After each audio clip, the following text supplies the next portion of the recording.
terkait dengan respon kami terhadap penurunan aktivitas masyarakat yang berdampak pada ekonomi dan daya beli pekerja atau buruh, serta mendukung masyarakat dan bisnis selama masa pandemi COVID-19 ini dan PPKM berbasis mikro, maka kami mengusulkan untuk memberikan subsidi upah kepada para pekerja yang terdampak.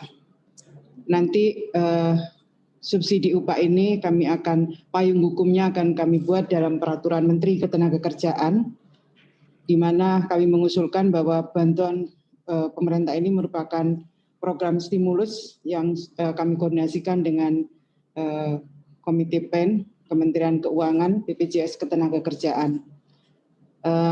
Pekerja atau buruh yang mendapatkan subsidi upah ini adalah tentu saja warga negara Indonesia dibuktikan dengan nomor induk kependudukan, pekerja atau buruh penerima upah, kemudian terdaftar sebagai peserta jaminan sosial tenaga kerja yang masih aktif di BPJS Ketenagakerjaan, yang dibuktikan dengan nomor kartu kepesertaan sampai dengan bulan Juni 2021.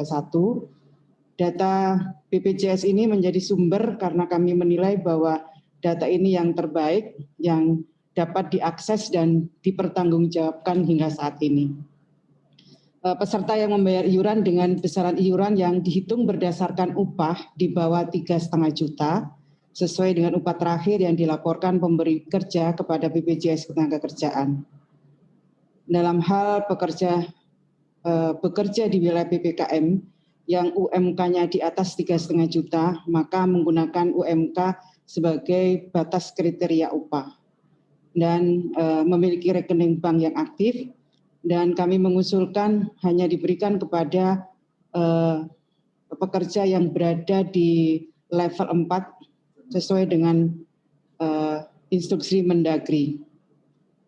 Kemudian bekerja pada sektor yang terdampak PPKM antara lain industri barang konsumsi, perdagangan dan jasa kecuali jasa pendidikan dan kesehatan, transportasi, aneka industri, properti, dan real estate. Proses penyaluran bantuan pemerintah berupa subsidi upah oleh bank penyalur dilakukan dengan pemindah bukuan dana dari bank penyalur kepada rekening penerima bantuan pemerintah melalui bank-bank BUMN yang dihimpun dalam Himbara. Mekanisme penyaluran bantuan subsidi upah diberikan kepada pekerja atau buruh sebesar 500.000 per bulan selama 2 bulan, yang akan diberikan sekaligus, artinya 1 kali pencairan, dan pekerja akan menerima subsidi 1 juta. Data calon penerima bantuan upah bersumber dari data kepesertaan BPJS Ketenagakerjaan yang nantinya harus diverifikasi dan divalidasi oleh BPJS Ketenagakerjaan sesuai dengan kriteria dan persyaratan yang ditentukan. Kemudian dari data ini disampaikan kepada Kementerian Ketenagakerjaan. Dan untuk memastikan bantuan subsidi upah atau gaji ini tepat sasaran, kami harus melakukan checklist data yang diserahkan oleh BPJS Ketenagakerjaan. BPJS Ketenagakerjaan dipilih sebagai sumber data, saya kira mengingat sampai sekarang data BPJS Ketenagakerjaan dinilai yang paling akurat dan lengkap, sehingga akuntabel dan valid untuk digunakan oleh pemerintah sebagai dasar pemberian subsidi upah secara cepat dan tentu saja tepat sasaran. Dan saya kira ini juga dalam konteks memberikan apresiasi kepada pekerja atau buruh yang sudah terdaftar dan aktif membayar iuran BPJS Ketenagakerjaan.